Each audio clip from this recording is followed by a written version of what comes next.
Un caso muy trascendental, muy importante que viví como abogado defensor, abogado penalista.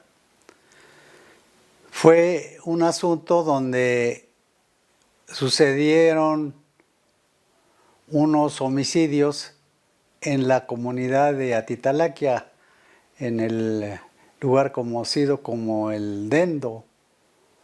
Y en ese lugar,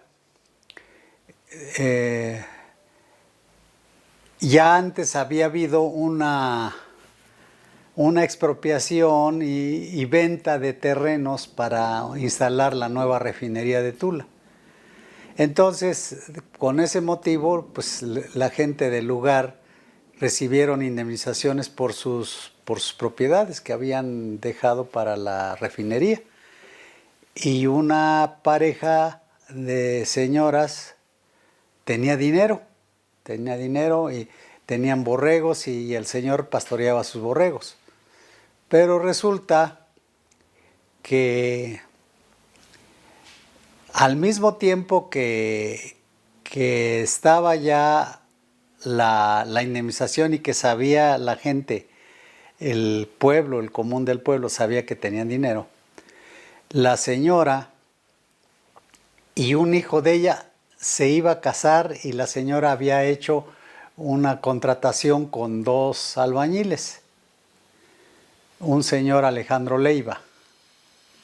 Este señor era un albañil y que llevaba a su papá y su tío para hacer la labor de albañilería, que iban a hacer una labor de una casa. Resulta que cuando este muchacho que se iba a casar le llama al albañil que estaba trabajando con él, Alejandro, le dice que lo acompañara a traer frijol porque iba ya para hacer los preparativos de su boda. Y lo acompañó a la casa donde iban a comprar el frijol. Y se quedó afuera, el señor fue a comprar el frijol y lo trajo y regresaron a la obra donde estaban trabajando, la albañilería. Resulta que al otro día le dan la noticia a este señor Alejandro que habían matado a la señora donde habían comprado el frijol, a su mamá, a la señora y a su hija. Era un doble homicidio. Y entonces, pues allí hubo una motivo, una historia que se fabricaron para involucrar al señor Alejandro. Él iba acompañando al señor porque le había ordenado ya que estaba trabajando con él. Desde el punto de vista penal se le llama obediencia jerárquica, es decir, si su jefe lo está llevando, pues va. Entonces, pero él no participó en nada de hacer daño, de cometer el homicidio. Pero resulta que con ese antecedente le fabrican una averiguación previa a este muchacho y lo meten a la cárcel. Para esto, uno de los argumentos y pruebas que tenía el Ministerio Público era que el principal sospechoso señalado por la familia de las víctimas, este sospechoso era el señor que se iba a casar y que había ido por el frijol. Ellos lo mencionan, que era familiar de ellas. Y entonces, con este antecedente, y meten a la cárcel al albañil como que él había sido también y le habían fabricado la averiguación sin ninguna otra prueba. De manera extraña,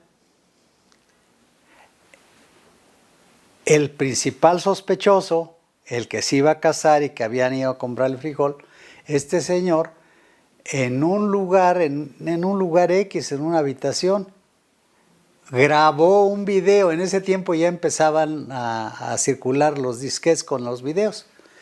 Y entonces graba un video donde él dice: el responsable del homicidio es Alejandro Leiva. Y lo está diciendo el principal sospechoso. Para esto termina de grabar ese video relatando todo lo que había pasado, porque él finalmente pues, era el principal sospechoso. Se supone que él había narrado, él había participado directamente en los hechos, entonces sabía perfectamente cómo se habían realizado. Pues allí los narró en el video, y el video, según aparece en el expediente, que el video lo llevaron a la comandancia de la policía y lo metieron por abajo de la puerta. Los otros toman el video de abajo de la puerta, lo ven en la televisión, en la pantalla, y ven que se trataba de la narrativa del homicidio. Entonces, con esa prueba, trataron de sostener la acusación en contra de Alejandro Leiva. ¿Por qué? Se los había dicho el principal sospechoso. Es decir, el que realmente realizó el homicidio fue el que narró eso, y con base en esa narrativa, y una narrativa que ni siquiera cumplió con las formalidades de toda prueba. Toda prueba debe de ofrecerse y de desahogarse con la asistencia del interesado, que es el agraviado, el acusado. No pueden hacerle pruebas en sus espaldas. Pero aquí sí, aquí la metieron en la puerta, sí, de manera anónima. De manera anónima la sacan de ahí, la ponen en el video, y con eso lo acusan. Pues resulta que con esa sola prueba metieron a la cárcel a este señor, y todavía años después, o sea, lleva ya más de 5 años, está sentenciado a 50 años de prisión por una situación ilegal totalmente. Se metió la apelación, se metió el amparo, y ninguna autoridad pudo hacerse. Se pidió a la Comisión de Derechos Humanos Internacional, tampoco hizo nada. Total que este pobre hombre, sin deberla, está en la cárcel.